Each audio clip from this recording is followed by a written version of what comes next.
What's up, everybody, and welcome back to Fireside Giants. I'm your host, Anthony Rivardo, joined today by a special guest, John Silver. You know him from AEW Wrestling. You've seen him on the show once before. You guys really liked having him on. So here he is, back again, now talking about the New York Giants entering this offseason, discussing some of their biggest needs, how they should address them, and how they should attack what's going to be a pretty crucial offseason coming off of a really disappointing 2023 season. So excited to dive into that today with you, John. How are you doing today, my friend? I'm doing good. Can't complain. Hit the gym today, but today I don't know when this is going to air, but a lot of people had off today, so the gym was packed. So that was very annoying. Besides that, I'm doing good.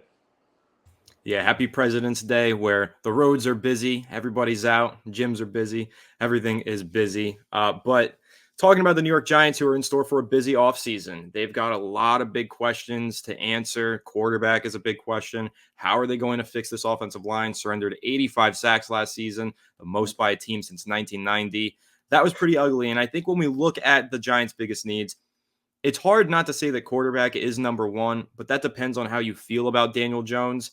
I personally feel like he's too much of a medical risk to continue to invest our future into him.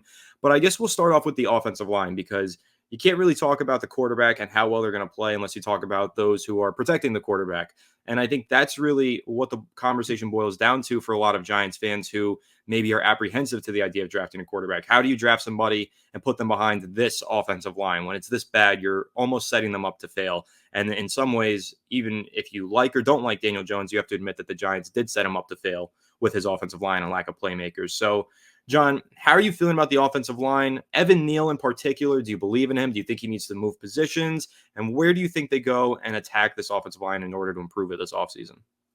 So the thing, it's kind of like a question mark right now because we're getting a new offensive coordinator, and I really think our last one really just failed miserably. Like he did not help anyone develop at all. So with our new offensive coordinator, I mean, he did so good with the Raiders. He took a crap O line and made him a very good O line. So is there some faith that Evan Neal could improve? Yeah, but I do really. I'm open to having him try at right tackle again, but I think probably moving to left guard might be the best decision there. We've seen people go from tackle to guard and make huge improvements, and he'll be next to Andrew Thomas, so that's only going to help. Um, so I think with the the new not O line coordinator, right? Am I saying that right? Yeah, offensive line coach Carmen Bristolo from the Raiders. Yeah. Offensive line coach. That's what I meant the whole time. I think, I think that's the question mark. He did so good with the Raiders. Maybe he'll help this team really develop the way they should have developed the whole time. I mean, Evan Neal's like ceiling. I thought he's the guy I wanted 2 years ago. I was like, I want Neal. That's the guy I want, and I wanted Kayvon. So I got the two guys I wanted, and I think everyone thought Neal was a guaranteed home run. I thought Kayvon was going to be the one that's like, I don't know if he's going to, develop the way we want. Neal guaranteed he's definitely going to be great. But now Neal hasn't really developed how we want. So, perfect wishful thinking, which I do a lot, is Neal becomes a great right tackle. But I really think him moving to left guard would be a good decision. And trying to pick up another right tackle in free agency would probably be the best bet. But Yeah. I'm really open for them. I really want them at anything in free agency to just grab some good O line people, even if they're just going to be backups or fight for a job. Just get some depth in there. I'm sick. We're sick of the O line being bad for the last 10 years. Yeah. I'm over it. Even if we get a good O line, like a decent O line, I'll be happy with that. I'm just sick of the bottom five O line every year. It's too much. Yep. It's every year, and it's painful to think about how Evan Neal was supposed to be the one to turn that around. It was supposed to be you draft Evan Neal, you have two bookend offensive tackles, you add another piece here or there, and then the offensive line is solid, and Daniel Jones is going to have arguably a better line than Eli Manning ever did, and that just hasn't happened, and unfortunately, it's because of the lack of development from Evan Neal. I mean, he entered the NFL with an insane amount of talent. Everybody thought he was the consensus best tackle and thought that he was a bona fide Pro Bowl level prospect or all pro level prospect. Some people consider him to be. But since he's been in the NFL, he's been nothing short of terrible. And you can try and blame that on coaching. Maybe you could just blame it on the fact that he's not that great. But one thing that the Giants, in my opinion, need to do is at least explore the idea of moving him to guard. So when we get to training camp, you got to try him out there. He can't just have the right tackle job. They need to bring in some sort of competition to me. So even if they don't go into free agency and sign some stud right tackle, you got to at least bring somebody in who's good enough to compete and take the starting job in case Evan Neal stinks again. And then you move him to guard and hope for that. But generally, I think that offensive line is the number one thing that they address in free agency. Once you get to the draft, we'll discuss some of these other needs that they need to address. But this is a pretty solid group of offensive linemen in free agency this year, established veterans. You know what you're getting. And that's kind of what the Giants need. Question marks on the offensive line. Even if you draft a stud offensive tackle prospect, like we just saw with Evan Neal, there's still a question mark. So that's why I feel like getting someone who's not a question mark, who's a period, good player, period, that's how you got to attack this offseason. Go into free agency and invest your money up front on the offensive line. That's kind of what I'm seeing. And then really, you got to hope that these guys take a step forward, though, under Carmen Bricolo. Like John Michael Schmitz, I loved him in the second round last year, and I think he flashed some potential last year as our starting center. Dealt with an injury, but he's also got to take a step forward. And I do think that this new offensive line coach will help. But if it doesn't, I mean, I don't know how these other needs that we're going to discuss are going to be addressed without the offensive line improving, like the quarterback position. I think that's a good way to segue right in. We talked about the offensive line who's protecting the quarterback, but then you've got Daniel Jones now, tore his ACL in week 9. Who knows if he's ready for the start of week 1? The Giants are reportedly interested in signing a high-quality backup to take over in case Jones does get injured again or isn't ready to play. But then you also have discussions about, there's reporters saying that the Giants are firmly interested in drafting a top quarterback. And that's tough because that's rebooting the franchise right there. And that's something that I know a lot of Giants fans are hesitant about. So how do you feel about that? Because I think last time we discussed, you kind of mentioned that you still believe in Daniel Jones in some ways, but I'm wondering how you've kind of changed your tune on that, if you have, and what you kind of think that the Giants are, what's in their best interest to do with that quarterback position. Yeah, so I was a big, well, I wouldn't say big. I was a Daniel Jones supporter for a while.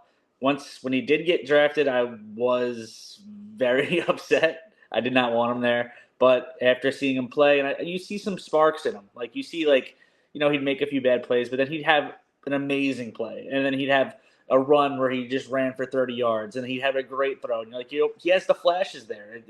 But it's been 4 years, and it's been multiple injuries. We can't wait anymore. I know the O line's been terrible, but we can't just keep saying it's the O line, it's the O line, it's the O line.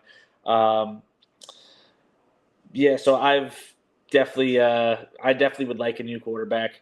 The thing with the draft is I don't think it's possible to get the top 2. I don't quarterbacks. I feel like they're going to go number 1 and number 2 because if the Bears want a quarterback, I don't think they're even listening to offers. If they want a quarterback, they're going to just get a quarterback. Just turn off your phone, get the guy you want, and that's it. And I don't see how the Commanders could really not grab a quarterback too. I guess the big question mark is the Patriots, which I still think if the Patriots don't get a quarterback, I think every other team, not every other team, but all the quarterback needy teams are going to be calling the Cardinals or calling the Chargers to jump ahead of us to get either Jaden Daniels or Drake May, or you never know what's going to happen, or one of the top 3 quarterbacks. But in that case, we'd have to either trade up, which was giving away some draft capital, which we need, or we're not getting one of those top 3. So in my head, I'm prepared not to get one of the top 3. I just don't think it's going to happen.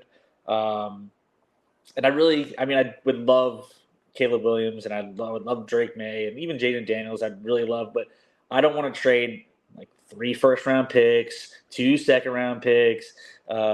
This player.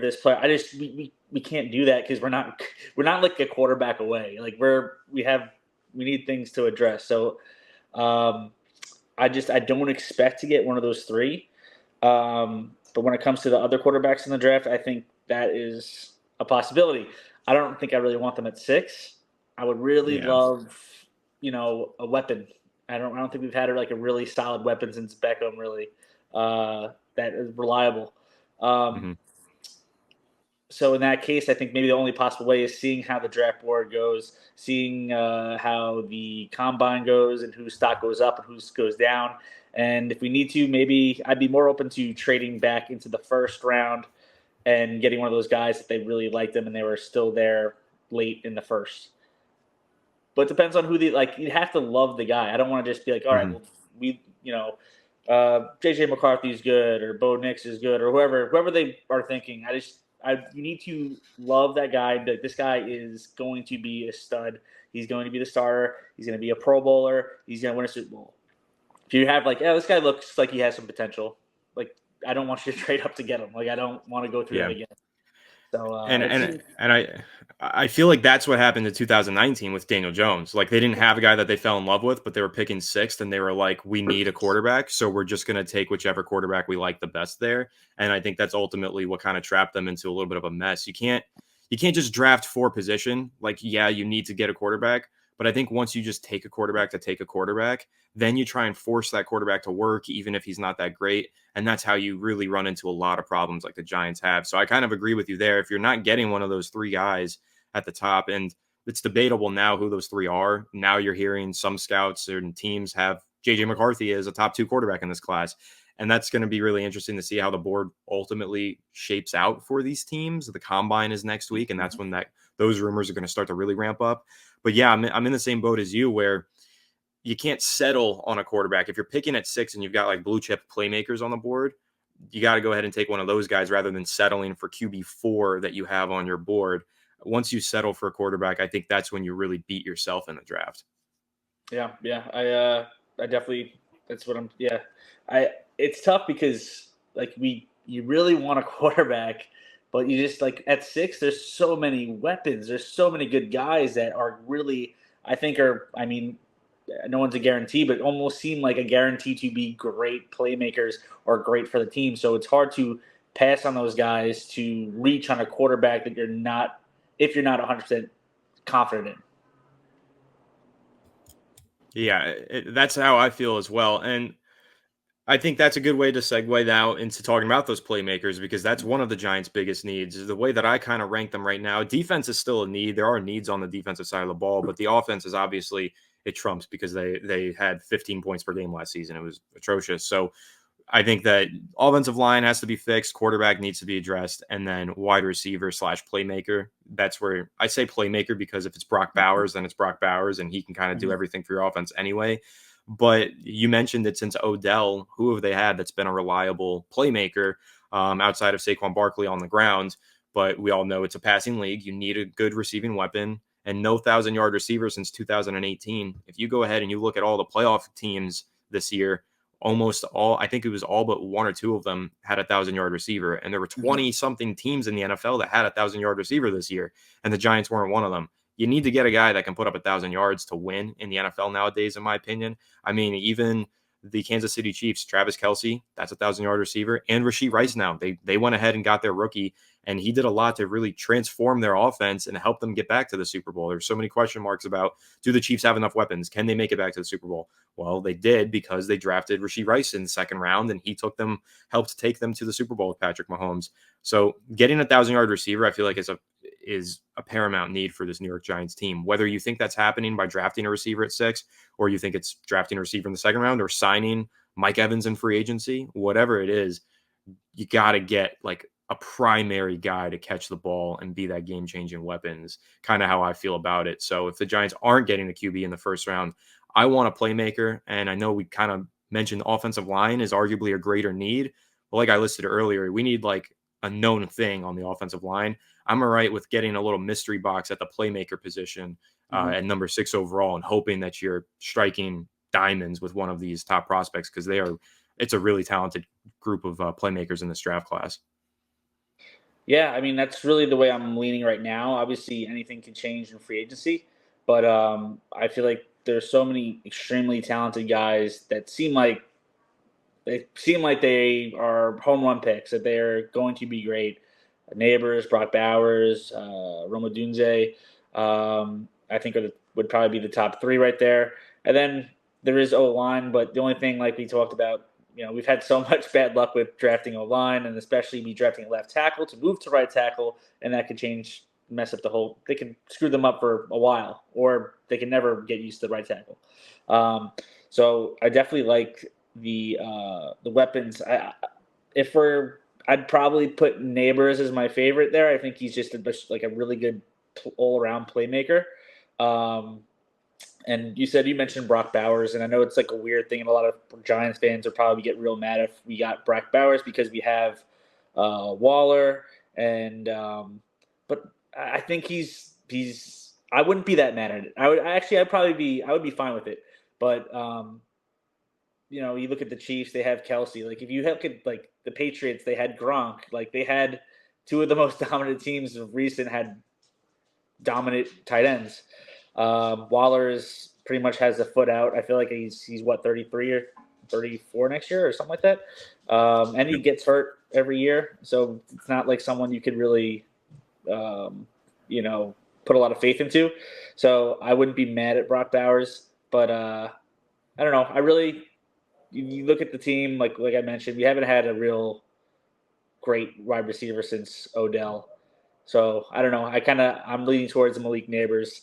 But any of those top three, I'd be really happy with. But of course, like you said, if they go out and they get Mike Evans or I'm even hearing about Ayuk, but I heard he wants to go back to the 49ers. But I heard that's a rumor too. Then it's not as a desperate need to go get a wide receiver.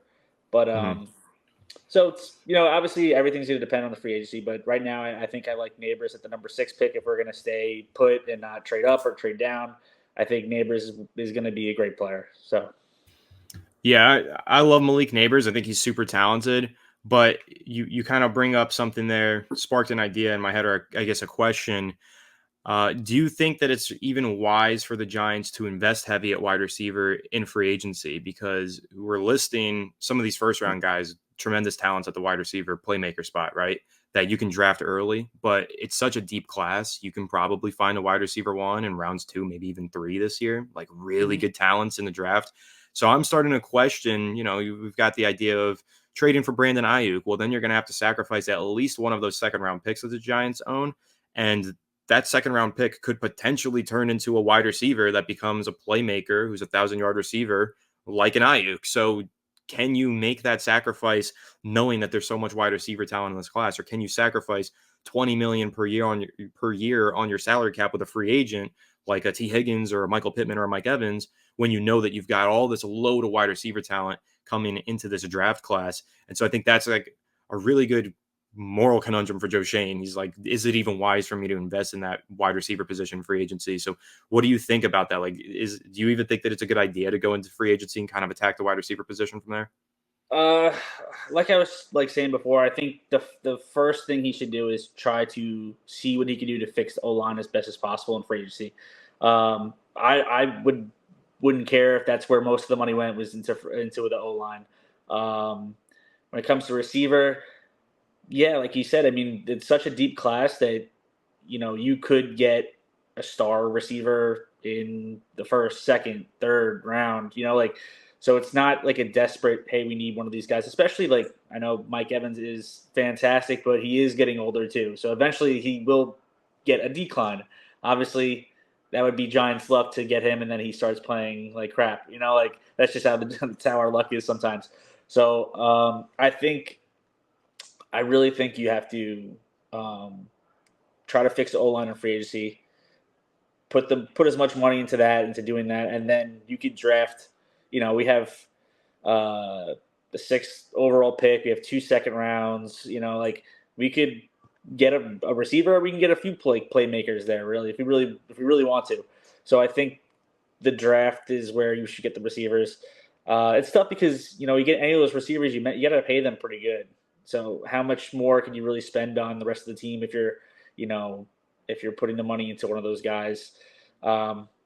Yeah, and I'm really big on I think getting the right free agents on the O-line to make the O-line at least a top 15 That's all. That's all I want. I just want it to be like, I don't want it to be like that's our, weakness every single year. Just make it good. Just Hmm. make it solid, and then if we can make get a lot of playmakers, you get neighbors out there, you get a couple other guys, and we become a much better offense. But if that O line is going to be bad, we're not going to be good. If we have Jones playing, he's not going to be good with that a bad O line. Yeah. And depends on who else we get. But regardless, I don't think we're going to be a good team without a good O line. Yeah, and the thing with the offensive line, the point that I keep making is it doesn't need to be a great offensive line. Like we don't need a top 5, top 10 unit. Anything that's better than what we have now will look like a top 10 unit for Giants fans because it's been so long since we've even seen an average offensive line. Going from like the worst offensive line to average is such a significant change and helps your team so much. Average offensive line, that's really what you need in the NFL. Average is good. Average is good at that position unit. Good is great, but getting to average has been such a problem for the Giants that's all they really need to do. Bring in a few guys who are going to stabilize this line, make it average. But again, I think you do that through free agency. If the Giants have maybe 40 million in their budget for free agency, that's what they're deciding is their spending power. 20 million of that, 50% of that needs to go into the offensive line in my eyes. Like it has to be Yeah. 50% of their free agency budget.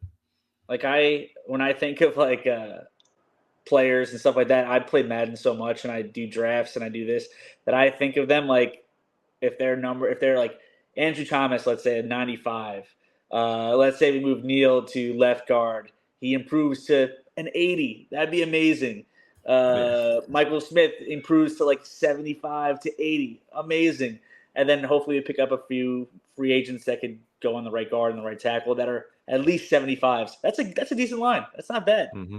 That's what I want. Like we don't Yep. have to keep on drafting offensive tackles to go and try. Then they struggle, and then fans get upset with them. They're probably going to see that. They're probably going to get discouraged on that too. Like I'm ready to just get the veterans that we know are going to be good. They're going to be solid. That are going to be, they're going to help the team win games. Yeah.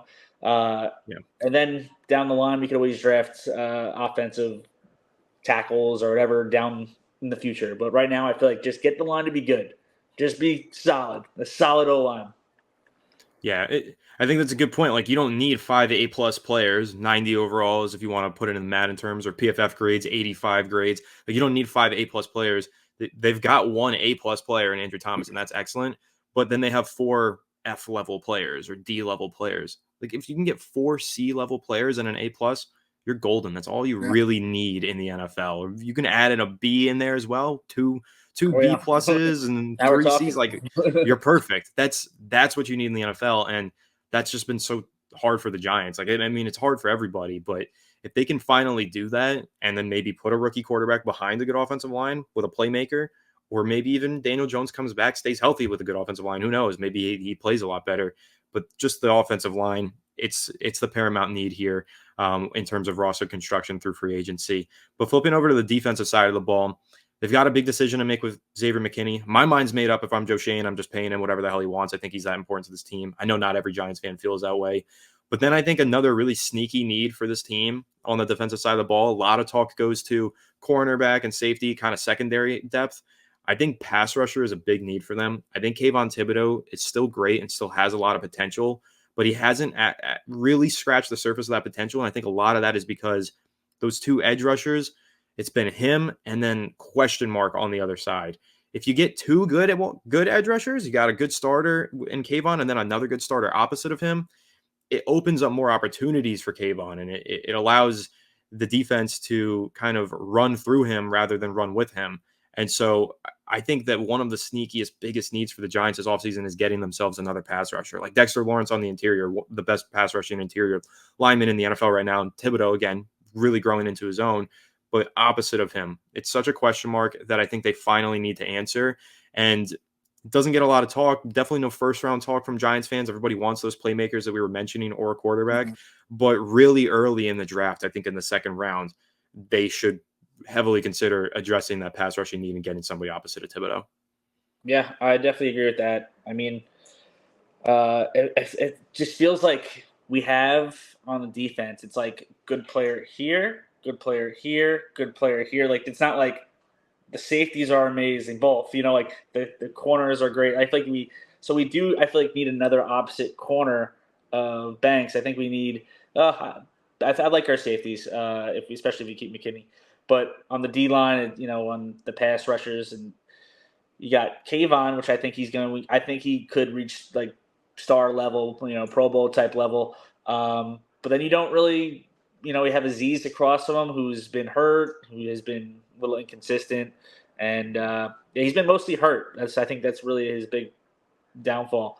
But and then you have Dexter in the middle. So pass rusher is definitely a top need. You know what? It's hard. It's hard to say. I guess you have to see how obviously the draft board falls. But I'm first round. Like I said, I would love to get a weapon for offense. Second round, I think it'd be beneficial to see who's there on defense, especially for a good pass rusher. Or I think I wouldn't mind even grabbing another young corner that we think could really, just like stabilize that. And like we have Banks, but they can throw away from Banks, and I feel like our corners are always like, oh, this guy's pretty good or this guy's okay, but then they have great games, great plays, terrible games, terrible plays. I feel like Banks will be solid for us for a long time, but I feel like a lot of those other guys that we have are just so up and down. So, but same with the pass rusher. So it's tough. It's like which one do you go after? I guess you really got to see. Obviously, I don't like to really like reach too hard, but I guess see on the defense who's there. I mean, pass rush is. I don't know. I'm like so conflicted. Like I love. Back in the day, all Giants fans that were there and watched her when we had that best pass rush in the league. We had people Strahan, Tuck, Humanura. Like every Giants fan wants to get back to that. So that's definitely. I mean, yeah, I think if we could find another guy, especially in the second round, that could help at least Kayvon and make some pressure. So at least pressure from that side is coming and it's helping him out. I mean, that'd be great. But like I said, I am still conflicted on what in the second round. I'm definitely conflicted because I don't know. There's so many options, so many options right now. But pass rush and I think corner would be two of the bigger needs I think that we can get. Yeah, and I think kind of how you mentioned, there's a lot of conflict over what should the Giants address. They've got a lot of needs. That kind of leads me to one big question before we wrap it up here is with all of these needs for this team, should they maybe trade it down and accumulate more draft picks and get more opportunities to address these needs? Because there are so many of them. Like this roster is pretty far from being among the top in the NFL. It's very far from that. And so we went through these biggest needs. The Giants, need to find a way to get a quarterback, but trading up and sacrificing assets means that it's going to be harder to address pass rusher and harder to address the offensive line. They need more offensive linemen, more playmakers. Cornerback needs depth. We didn't even mention interior defensive line behind Dexter Lawrence. It's a little thin. You need more depth there. So then I think it becomes a good question where we love those playmakers at number 6 overall, but if we're not taking a quarterback in the first round, is trading down and accumulating more draft picks the right way to do it? And I know I've kind of been an opponent of that idea on the channel before when I've discussed it with Alex. I've been like, I think you take the blue chip prospect and don't overthink it at 6. But sometimes the more I think about it, the more I'm like, okay, but there's a lot of needs on this team. We need to fill a lot of holes here. So how do you feel about that? Like, what is kind of your thought on maybe trading down and stockpiling draft picks might be the only way for the Giants to fix this roster? Yeah. So me and my buddy Bart, we do mock drafts and we send each other mock drafts all the time. And he doesn't matter what draft every single year. He loves trading down like a million times, where it's almost like we get like 30 picks in the draft because he just keeps on trading down and getting a lot. So, so shout out to Bart. I'm sure he's watching this anyway. But yeah, I always do consider trading down in almost any situations because I think the Giants need more picks. So if we did trade down, I guess I'm trying to think of what actual scenarios, who would really be willing to trade up to take the 6th overall spot. And I guess it depends on how the quarterbacks, for the most part, I guess you never know who's going to want to trade up. And sometimes I get very surprised. I'm like, they really traded up for that guy? They probably could have got him. But Yeah, if they could trade back and not be super far back, I guess I'd be very into that. Like I would not want to trade back into the last few picks. If we could trade back and still get one of the top weapons in the draft, that'd be great.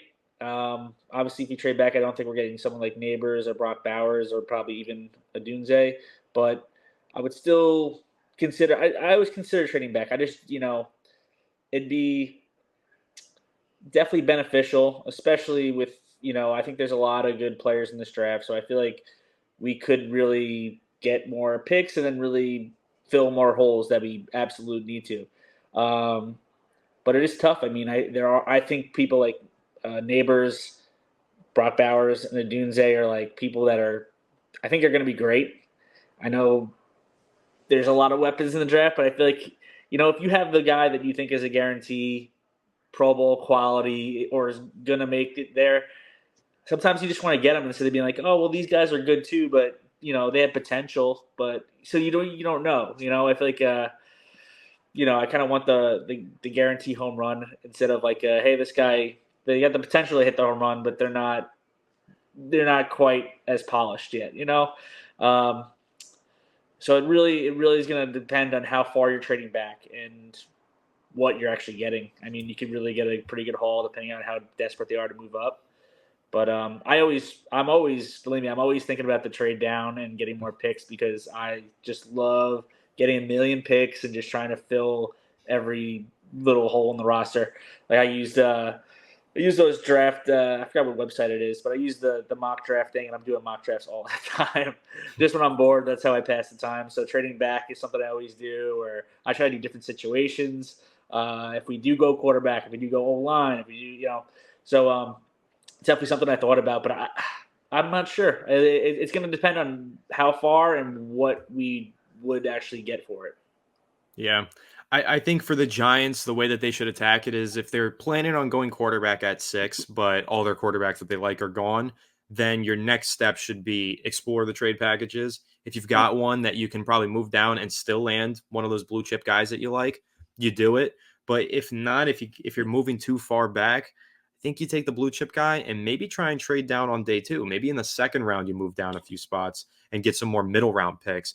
Teams are really built on those middle round picks. How much depth you gain from those middle rounds can really help you in the long run. So getting more darts to throw at the board in rounds 4 through 7 for a lot of NFL teams, that's really important, and that's how they build their roster the best. So I think maybe first round, you want to get that stud prospect so you stick and pick, but second round, got 2 second round picks, maybe you can get a little bit creative there. I think that's kind of an idea that, isn't really discussed enough. Yeah, I feel like Joe Shane is really open to any trade possibilities too. I feel like he's done so many trades the last two, He like he random loves to small ones. trade. Yeah, like he moved up one pick for Banks last Yep. year, right? So he's willing. I feel like he's always I think thinking of that, so which is a good thing. Trading down, trading up, and trying to get the best guy. So I think if anyone's willing to do a trade, it's Joe Shane. Yeah, nice change of pace from when Dave Gettleman was pretty much always refusing to trade. He just couldn't trade down. Really hated to do it. Did you? I saw a tweet and it was like an article about when they drafted Barkley. Did you see that? The On when he the Broncos trade that he declined. Yeah, Yeah, brutal. that's really depressing. Yeah, they could have I saw had. that and They I probably was still like, could have taken Barkley at 5 they. too. Like when you look at the board, I think he still would have been on the board. I am almost positive. I'm like 85% positive Barkley still would have been there, and you got so Yeah, much draft capital. Oh yeah, yeah. crazy. But at least we're not in those dark ages anymore. Still dark ages. Giants still aren't a perennial playoff team, but maybe one day they will be. But yeah, looking back on that, I just can't understand how he made such a big mistake. Like that, those 2 drafts, 2018 and 2019, set this team back so far. And Brutal. finally starting to try and climb out, playoff win last year, but once again, not so good. So hopefully this is the reboot off season. Hopefully this is the one that turns I it think it will around. be. Yeah, and as we get into this offseason, it's going to be fun. Keep breaking things down on the channel. Love to have you back on. You mentioned you're doing a lot of mock drafts. Maybe we'll have you back on around draft season and we'll go over a mock draft to do one together. I think that would be a fun I'm down exercise. for that. I'm definitely down for that. Sounds good. Well, thanks for joining me. Where can the people find you? What can they look out for you on? You can find me on Twitter or X, and I got my little handle up there, Silver Number One. Same handle on Instagram. Check me out. I post dumb stuff. Me singing in my car, my dog, wrestling stuff, and also on YouTube if you want to watch a YouTube show we've been doing called Being the Dark Order. Just us being dumb and having fun. So check it out if you want. Awesome. Yep. Check it out. Make sure to leave a like if you enjoyed the episode. Subscribe to the channel. Ring bell so you don't miss an episode. Comment your thoughts down below and follow us on all of our social media channels at Fireside Giants. Without further ado, we'll catch you all on the next one. Have a good one. And let's go Giants.